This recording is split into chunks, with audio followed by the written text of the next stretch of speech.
Can you imagine this scene? You tune into the morning news just in time to see a breaking story. The Pope, he arrived in the tarmac in Ben Gurion Airport in Tel Aviv for all of a sudden an unscheduled visit.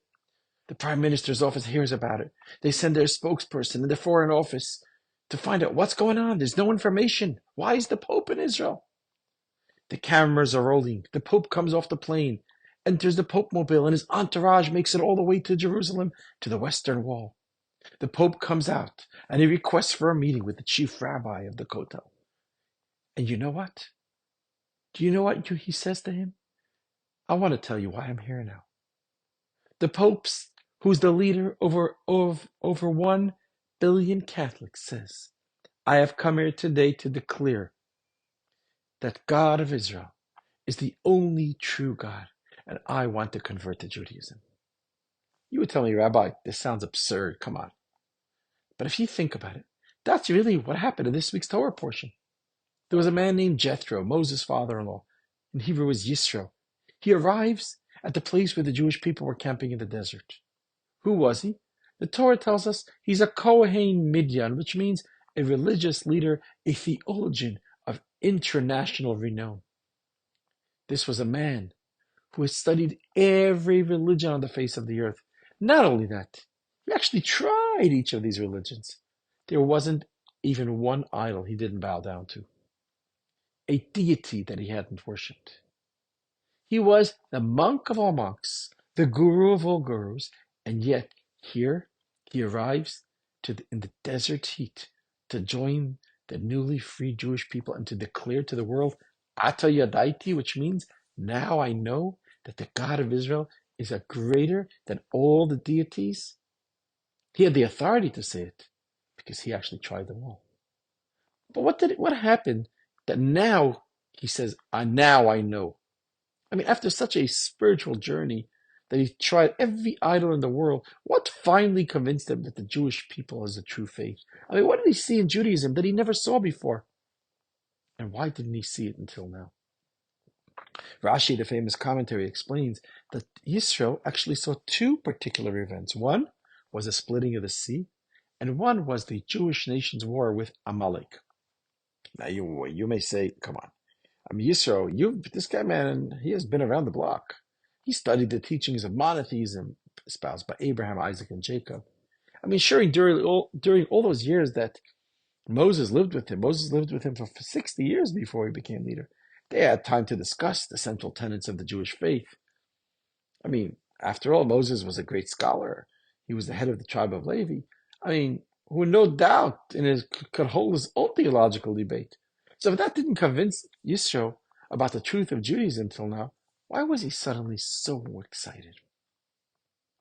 And if it's simply he was impressed by the great miracles that God performed for the Jewish people during the Exodus, why was it that the splitting of the sea and the war with Amalek, those two events that actually impressed him more than anything else?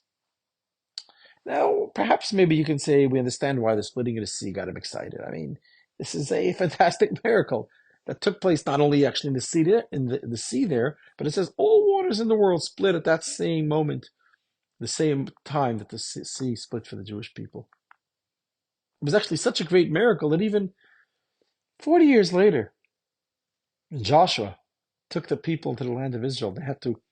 What did he do first? It says in the book of Joshua, he sent two spies in preparation for conquering the land, and they met their host called Rachav, and she said, I agree to host you, because I remember the fear that the nations of the world had many years earlier when the sea split. And so she said to the men, I know that God has given you the land, and that your terror has fallen upon us, and all the inhabitants of the land melted away before you. That's what she says to the two spies. Why are we so afraid? Because we heard how God dried up the water of the Red Sea when you came out of Egypt. All right, fine. But what about the war with Amalek? What was so amazing about it? I mean, if anything, one would think that hearing about the war with Amalek would lessen Yisro's appreciation for Jews and Judaism. You know why? Because Amalek was the guy who poured cold water on the whole miracle of the Exodus and the Jewish people. He's the one that showed that it's possible to start up with him. And it's not like the Jewish people easily crushed him. I mean, it's true the Jews won the battle, but they never really quite won the war. And we know Amalek continued to live on. Their descendants, in many generations later, continue to look for ways to harm the Jewish people, God forbid. As we see over the generations, all those that tried to harm the Jews, including Haman and others, were descendants of Amalek. So what is actually the meaning of Rashi's remark that nothing besides the splitting of the sea and the war with Amalek convinced Yisro of Ata Yadaiti, that God of Israel is true? So a famous rabbi called the Ksav Sofer, and he was the son of the Chassam Sofer from Bratislava, he actually shares a fascinating and moving explanation, which I think you'll enjoy, and it's actually applicable to our lives. He says like this: think about where Yisro was coming from. He was a religious leader. He was a guru in his own right. I mean, Yisro wasn't really someone who's going to be impressed by theology and spirituality. I mean, these are things that he'd been exploring and experiencing his whole life. What really impressed Yisro was actually the Jewish approach of not only preaching lofty spiritual ideals and profound religious values, but actually taking the lesson learned from those values and living them in daily life. He saw that Jews not only appreciate the greatness of God, but they actually see that greatness of God in this world, and they accept that every person is also divine, has a spark of godliness within them, and must be treated as such. How did Yisro see it? It wasn't when he did his dissertation on some Abrahamic monotheistic theory. And it wasn't when he saw God smash the Egyptians and in Egypt and take the Jews through the impenetrable barrier that was the Egyptian border. You know when it was? It was only after he heard about the splitting of the sea and the war with Amalek. And only after he saw the contrast between these two events. Because when Yisro heard about the sea splitting, it seemed impressive. Wow, cool, But he wasn't convinced yet. In fact, maybe he found it a bit suspect. I mean, why didn't these people, the Jewish people, who are being chased by the Egyptian army, who harassed them for so long, coming and running them into the sea, why didn't the Jewish people turn around to fight? Think about it. Why did Moshe, instead of relying on some outlandish miracle that the sea is going to part and allow them to cross on dry land, why didn't he say to the Jewish people, guys, get up and defend yourselves and do away with the Egyptians, or at least try? I mean, since when do we run away from our problems to run into the sea when the Egyptians are running after them? Since when do we run away from the problems and simply rely on God to make miracles? And a month later, after they crossed the sea, came the war with Amalek. This time, when the Jews were attacked, they fought back. So Yisro now sees that if the people didn't fight the Egyptians at the sea, it wasn't because they were weak. It wasn't because they were fearful. It was for an entire different reason. You see, it says in the book of Deuteronomy, the Jewish people are commanded, do not detest an Egyptian, for you are a stranger in this land. What does that mean? The Talmud says, very simply, don't throw a rock in the cistern that gave you water to drink. Like don't spit into the bowl of cereal that you ate that fed you. It means that all of the Egyptians, they enslaved the Jews, they persecuted the Jews. We can't just simply write them off. Why? Because at the end of the day, when we were desperate, in the time of famine, they actually welcomed us to Egypt. They allowed us to live there in prosperity for over 100 years before the slavery began. I know this sounds a bit extreme, but this is how a Jew thinks. You don't have to love the Egyptian. You don't have to tell him what he did was fine. And we can just put it behind us. But your job is not to detest him. God wants us to be able to appreciate the good we've experienced and to give credit where credit is due.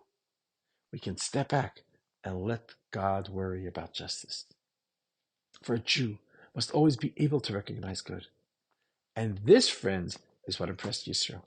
A nation that can see the positive even in the darkest situation means a nation for whom God is truly real.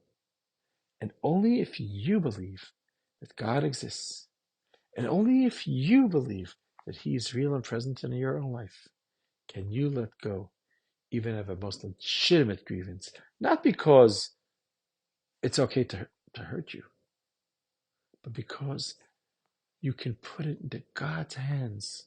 The God of such a nation, Yisrael realized, must truly be greater than all other deities. Let me share with you a story. One day in the early 90s, Rabbi Yisrael Meir Lau, who was then the chief rabbi of Tel Aviv, and later he became the chief rabbi of Israel, he was sitting in his office. One day, a distinguished-looking Hasidic Jew from London walks in. His name was Matel Kaminsky.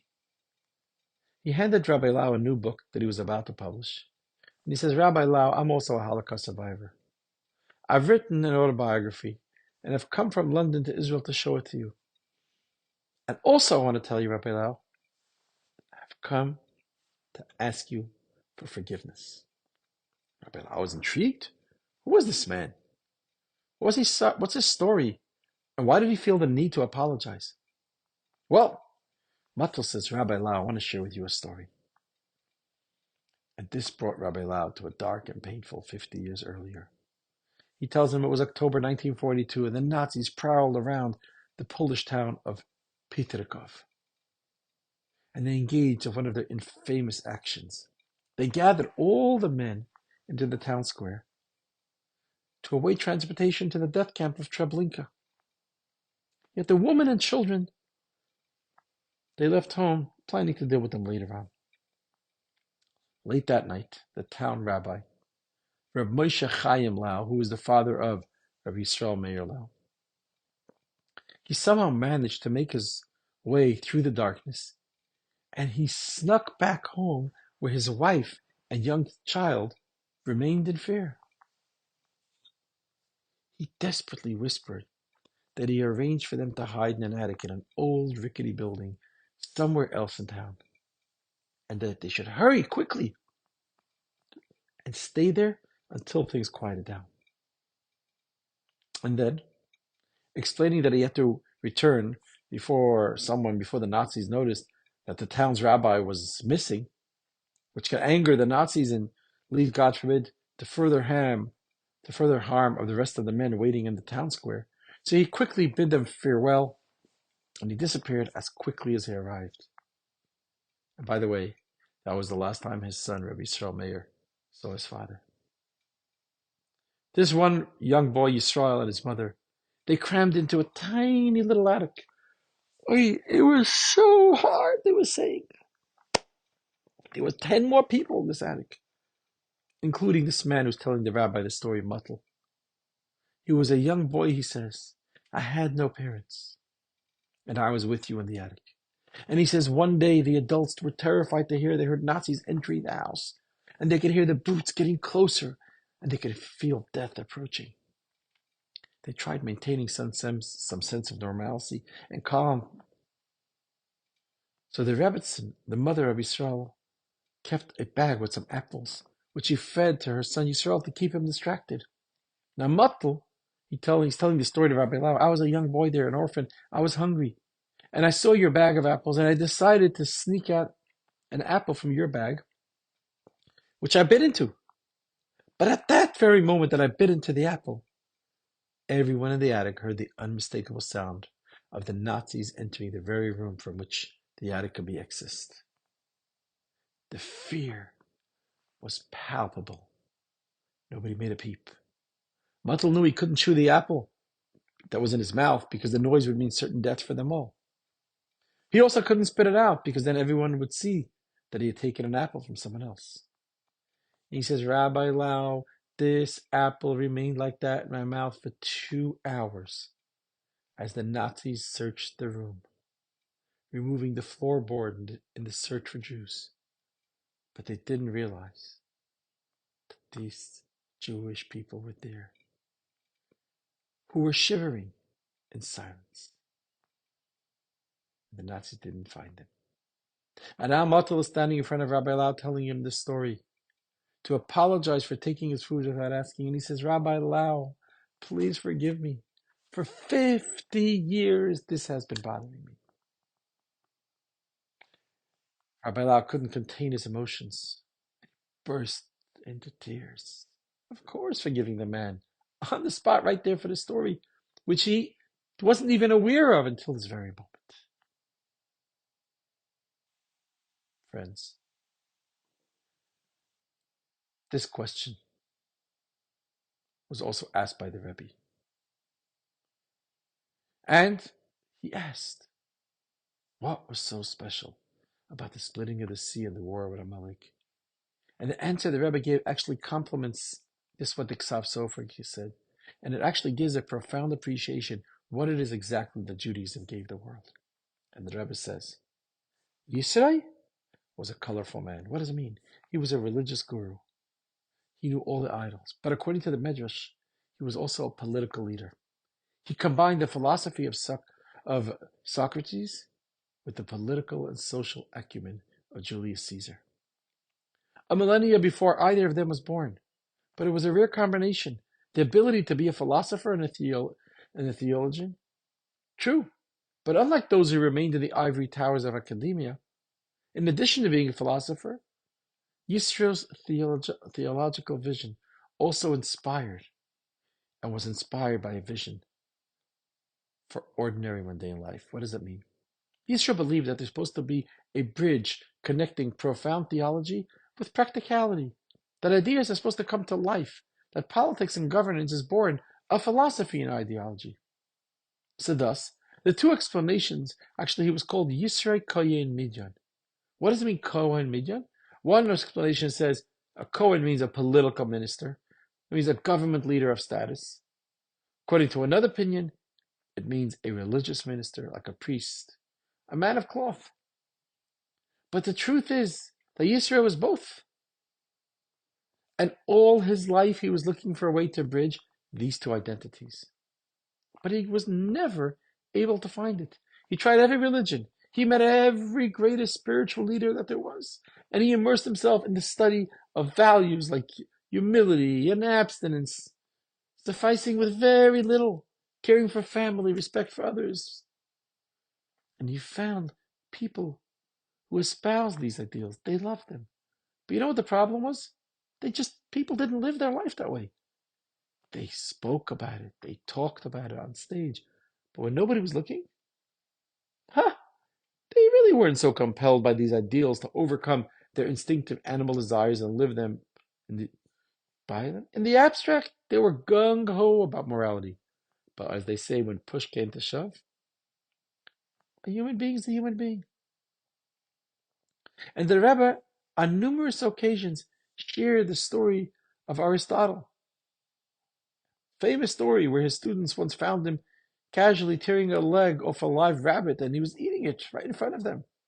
Aristotle to do something like that? They were shocked. They said, you're Aristotle, the very paragon of morality and the standard bearer of a higher form of living. How could you do this, tear the leg off an animal and eat it? Aristotle, he was unconcerned. And he said as follows, when I sit in the class and lecture about morality, I'm Aristotle. But right now, I'm not Aristotle. You know, you can really know a lot, but that doesn't necessarily mean you know how to apply it. As the saying goes, I was a great parent until I had kids. This was the struggle Yisro kept running to in his journey. The giant gulf between heaven and earth. And according to the Midrash, Yisro was actually contemporary of the villain wicked man by the name of Balaam. They had both previously actually were, years before, Yisro and Balaam, the one who tried to curse the Jewish people, they were advisors to the king. This wicked man Balaam, also he knew a few things about spirituality. They used to say he was after all a prophet. He saw him converse with God. He was a spiritual man in theory, but you look at his behavior, all he cared about was money and fame and lust.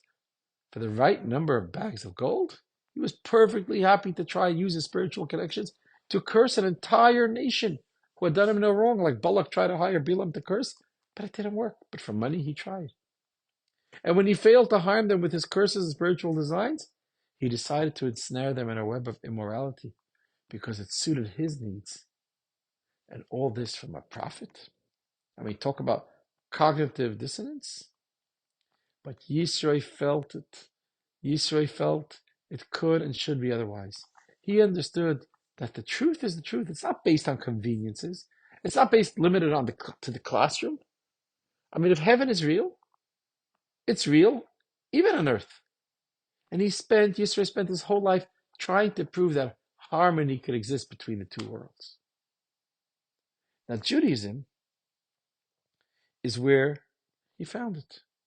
Because Judaism is the religion that teaches, as the Talmud says, that Torah study is great. Why? Because Shemevi l'nei Maisa, Torah study brings to action. To learn, to be spiritual is great, but it's designed to affect and produce our deeds. Only when the abstract ideas come to concrete life does all the spirituality have any real values. If it remains in the abstract, it doesn't accomplish anything. And Judaism is the brilliant path of translating lofty values into mundane minutites of everyday life. The Torah study is spiritual, but it's really tied and connected to all the things we do as human beings. It governs monetary transactions, the food we eat, sexuality, and everything else is all governed in the Torah. Because what is a mitzvah? Mitzvah is not just a commandment. It's actually infusing godliness into our own lives. For example, the mitzvah of returning a lost object is an expression of the ideal of caring for the property of others. The mitzvah of guarding your eyes from seeing evil is about living a pure, holy life, even when nobody's watching, and keeping even the mind pure. Because the kosher laws demonstrate that eating is not just a material pursuit. It can and must serve as a spiritual end. For example, Shabbos teaches us that even though we work 6 days a week to build this world and support our families and communities, that's where we work, there's something that transcends and elevates all that. Why do Jewish people, why do Jewish values stick to our actions rather than remaining abstract? Because in the Torah, the schism between heaven and earth is merely perceived. The truth is that both are created by God and for a single divine purpose, and are thus two ingredients. One is spiritual and one is material. Both are the same divine dish. What's going on here? Before Judaism, there was a notion that just seemed too true to believe. Everyone was busy picking a side. There were those who wanted spirituality. They were busy blotting out anything material.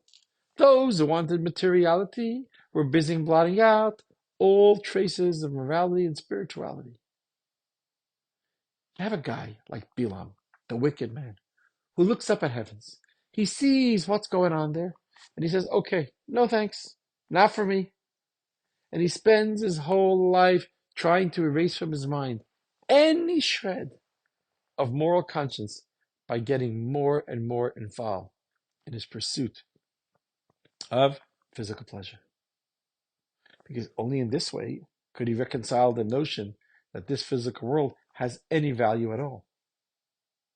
So what Judaism brought and brings to the world was and is the idea of living your life in this world. But why? Not just live to live, but live for the sake of heaven. God created a material world. He wants us to live in it, to partake in it, to engage in it materially. For what purpose? To fulfill the divine mission that he entrusted to you and to I. What does it mean? 6 days a week, you work. You rest on the seventh. You take home a nice paycheck. You use it to help others. In Judaism, Yisro found the bridge that he was looking for. To the ability for a Jew to live through the hell of the Holocaust, lose his entire family, and all he worries about is what? Is an apple that he, a starving boy, took from another. The ability to bridge the eternal faith with practical life. The ability for a chief rabbi and a Jew from London to live on earth while simultaneously living a life of heaven. That's what Yisro was seeking. And that's what Yisro found in the Jewish people. When did he finally recognize this concept? what Judaism is all about, prompting him to drop everything and join the Jews in the desert? When did Yisrael get to that moment?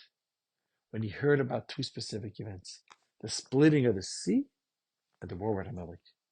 Because only when we, as a people, only when taken together, do these events unequivocally show the universality of the Jewish way.